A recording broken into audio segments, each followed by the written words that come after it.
سامیہ کہتی ہے ایک ماں کا دل آج بہت رویا ہے اپنی بچے کی یہ حالت دیکھ کر.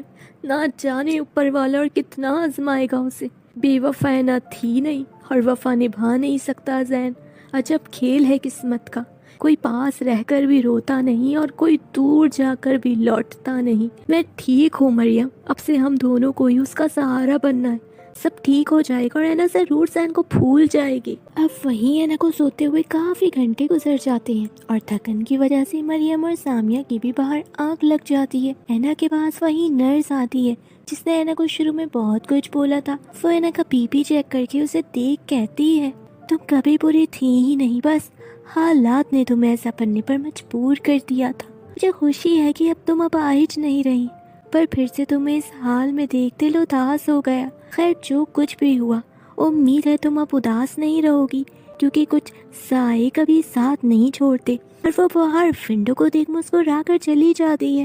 اور اب ہم دیکھتے ہیں باہر ونڈو پر اسٹرینجر ہوتا ہے جو اب بھی اینا کو ہی دیکھتا ہے اور کہتا ہے کچھ دوریاں ضروری ہوتی ہیں نا، کبھی کبھی سنبھلنے کے لیے اور کبھی اکیلے جینے کے لیے. میں تم سے آج جدا ضرور ہوا تھا مگر تم سے دور کبھی جا ہی نہیں سکتا. محفوظ ہے سب یادیں تیری، پر دل آج بھی گمنام ہے. دل سنتا ہے فقط سب کی، پر سانسیں ادھوری سی امانت بن کے یوں ہی برقرار ہیں. نہ پاس رہ سکتے ہیں نہ دور ہو پا رہے ہیں. عجب کھیل ہے قسمت کا. روحیں مل کر بھی جسم تلاشتی ہیں. زندہ ہے وجود میرا پر موت پل پل مجھے پکار رہی ہے. اینا تمہیں مجھ سے نفرت کرنی ہے کیونکہ یہ نفرت ہی اب تمہیں نئی امید دے گی جینے کی، وہ بھی میرے بنا. آج جو یہ درد اپنی شدت اختیار کر تمہیں اتنا ڈر پا رہا ہے، کل تم میرے بنا مسکرا کر جینا بھی سیکھ جاؤ گی. میں مایوس نہیں ہوں اپنی قسمت سے، پر آج اس لمحے خلش دل کو بے چین کر رہی ہے کہ کاش یہ سب بدل جائے اور زندگی مجھ سے وفا نبھائے. یہ سانسیں امانت نہیں بلکہ ساتھی بن کر میرا ساتھ نبھائیں. اور اس اسٹرینجر نم آنکھوں سے اینا کو ہی دیکھتا ہے. اتنے میں ہی اینا کی آنکھ کھلتی ہے اور اینا کو وہ سب یاد آتا ہے جو سب جنگل میں ہوا تھا. تو اس اسٹرینجر اینا کو جاگتا ہوا دیکھ چھپ جاتا ہے اور اینا اس ہاسپٹل کو دیکھ کہتی ہے یہ تو وہی ہاسپٹل ہے جہاں اس کی اور میری داستان شروع ہوئی تھی. پر افسوس چند لمحوں میں ہی اس جنگل میں دفن بھی ہو گئی. اتنا سب کچھ ہو گیا پر اب بھی یہ دل اسے دیکھنے کی ضد کیوں کر رہا ہے؟ کیوں اب بھی اس کی بے وفائی پر دل سوال کر رہا ہے؟ کہ اتنے میں ہی وہ وارڈ بوائے آ جاتا ہے جس نے اینا اور اسٹرینجر کی فرسٹ میٹنگ لفٹ میں سیٹ کرنے کی مدد کی تھی، اور وہ اینا کے لیے وائٹ فلاورز بھی لاتا ہے. وہ بے دھڑک کہتی ہے کیا اسٹرینجر لایا ہے یہ پھول؟ کیا وہ نیچے ہی کھڑا ہے؟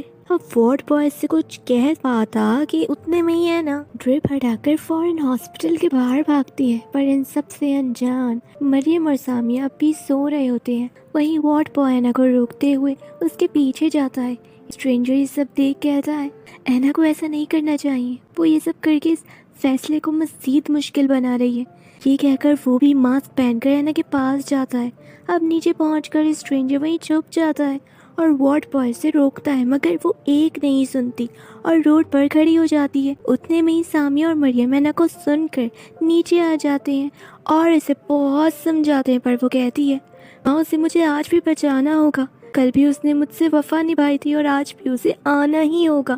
اور اتنے میں ہی کار بہت تیزی سے آگے بڑھتی ہے اور اسٹرینجر سب بھلا کر اس کی اور بڑھنے لگتا ہے کہ وہیں ڈاکٹر شمس آ جاتا ہے اور اسے بچا لیتا ہے. اینا خوشی خوشی سے گلے لگا لیتی ہے اسٹرینجر سمجھ کے، پر زین کو بالکل بھی اچھا نہیں لگتا. اب جب اینا ڈاکٹر شمس کی طرف دیکھتی ہے تو فوراً پیچھے ہٹتی ہے اور اسے بہت برا لگتا ہے اور وہ کہتی ہے شانی وہ داستان سچ میں دفن ہو چکی ہے.